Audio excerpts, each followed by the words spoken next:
We talk, you hear it. Selamat pagi, siang, sore, dan malam, Sobat Pondok 13. Selamat datang di episode keempat kita dari podcast Anak Pusdok. Mohon maaf lahir dan batin semuanya karena kita baru aja ngelakuin bulan Ramadan kemarin. Oke, sebelumnya kita perkenalan diri dulu kali ya. Oke, dimulai dari saya. Perkenalkan, nama saya Krisna Wiradikusuma sebagai host. Lalu di sini ada pria memakai jas hitam ya. Siapa sih? Halo, saya Erik Chandra Wijaya, selaku Ketua Japan Club. Japan Club? Japan Iya, Club? Betul. Apa tuh Japan Club? Jadi Japan Club itu adalah sebuah ekstrakurikuler di SMAN 13 Jakarta, di mana kita memperkenalkan budaya Jepang kepada seluruh warga SMAN 13 Jakarta. Iya. Wah, keren-keren ya Japan Club. Lalu nih, kita punya satu narasumber lagi nih. Siapa nih kira-kira? Lagi cosplay dia sepertinya ya. Perkenalkan, nama saya Rosyan Syafril dari kelas 10-5. Saya sebagai Kapitano dari game Genshin Impact. Kapitano dari game Genshin Impact? Iya. Apa tuh Kapitano dia? Dia tuh salah satu organisasi gitu, tapi dia yang paling kuat gitu lah. Yang paling kuat itu, di dalam game Genshin Impact ya? Iya. Gitu. Oke. Kita langsung aja kali ya masuk ke pembahasan kita kali ini. Pembahasan kita kali ini dimulai dari kapan sih kalian nonton anime? Wih, nonton anime. Mau siapa dulu nih? Kamu dulu aja deh. Aku dulu. Oke. Jadi aku mulai nonton anime itu pas waktu SD. Iya. Oke, Erik. Nah, pas waktu SD aku mulai kayak nonton kayak biasa aja gitu. Kayak paling sehari sekali atau apalah gitu. Nah, terus tiba-tiba COVID tuh tiba-tiba datang. Oh iya, COVID. Iya, COVID kan banyak waktu kosong kan. Iya, benar. Terus tiba-tiba ya jadi konsisten aja nontonnya, nggak tahu kenapa. Dan lama-lama seru gitu ya? Ya, lama seru. Mungkin karena nggak ada kerjaan juga sih. Gabut ya, gabut banget. Gabut. Lalu kalau misalnya dari Karosian sendiri? Kalau dari saya sendiri, saya udah mulai aktif nonton anime itu dari zaman COVID juga. Karena bingung kayak mau ngobrol sama siapa gitu kan. Iya, Ngalir benar, aja benar. gitu kan nonton anime, karena memang dari awal juga udah suka anime. Nggak salah sih. Gitu. Terus nih, kalian berdua kan udah nonton anime dari lama nih.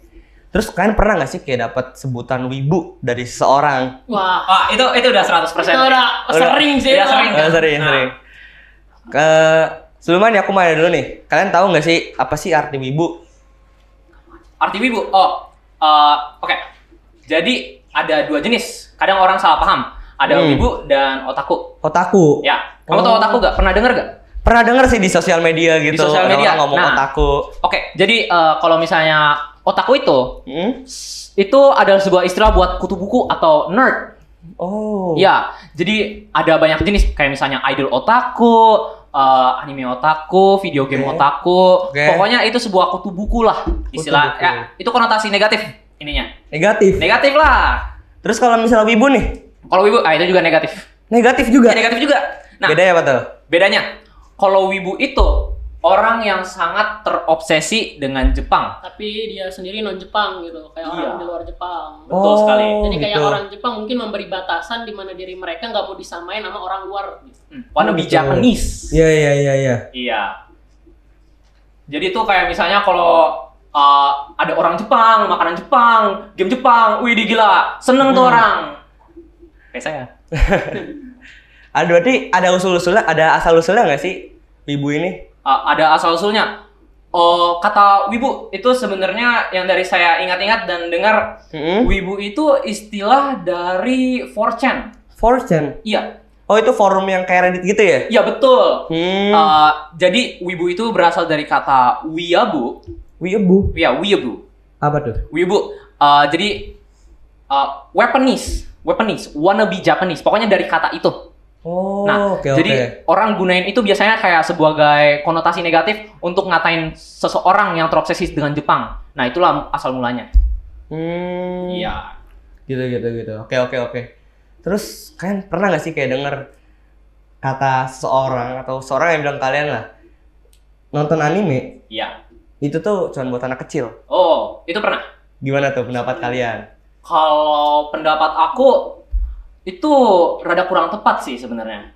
Oke. Soalnya kayak misalnya di movie juga kan dipisahin tuh berdasarkan umurnya. Soalnya karena kadang-kadang di movie atau di sebuah film Ya. ada mengandung di movie atau film ada sesuatu yang mengandung tidak sesuai dengan umur Iya. yang seharusnya tidak ditunjukkan gitu. Iya, benar-benar. Jadi kalau misalnya orang bilang anime itu untuk anak kecil itu juga kurang tepat. Benar, iya.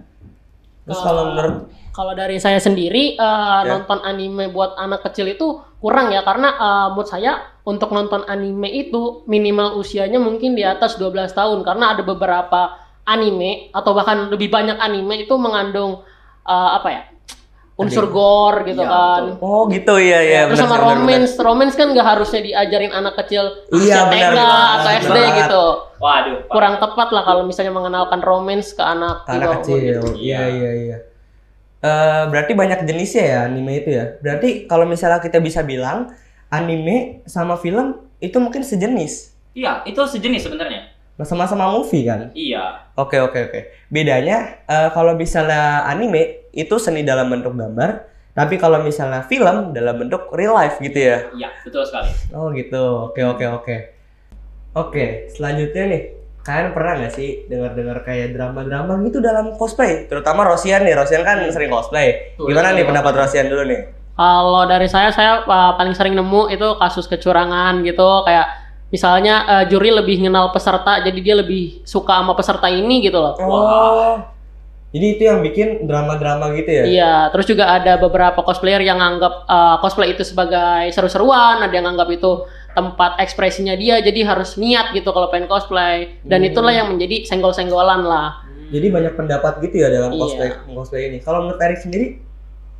Kalau menurut aku sendiri sih, yang tadi pertanyaan kamu, mengapa banyak drama Drama. cosplayer di Iya. Indonesia? Bagi aku itu pertanyaan kurang tepat, soalnya kan karena kita di Indonesia nih, kita lebih terbuka pada informasi yang ada di Indonesia, melainkan informasi yang di luar. Jadi kalau misalnya Iya. kamu nanya, mengapa sih drama cosplayer itu banyak di Indonesia? Ya karena kamu di Indonesia, makanya kamu lebih banyak denger drama di situ daripada dibandingkan di luar negeri. Iya. Berarti kalau bisa dibilang di luar negeri juga banyak dramanya gitu ya? Iya, betul sekali. Gitu. Cuman belum ada kasus yang sampai keluar aja mungkin. Oh gitu, oke. Mungkin gitu aja kali ya yang bakal kita bahas kali ini. Ya, kayaknya begitu aja. Gimana pendapat kalian nih?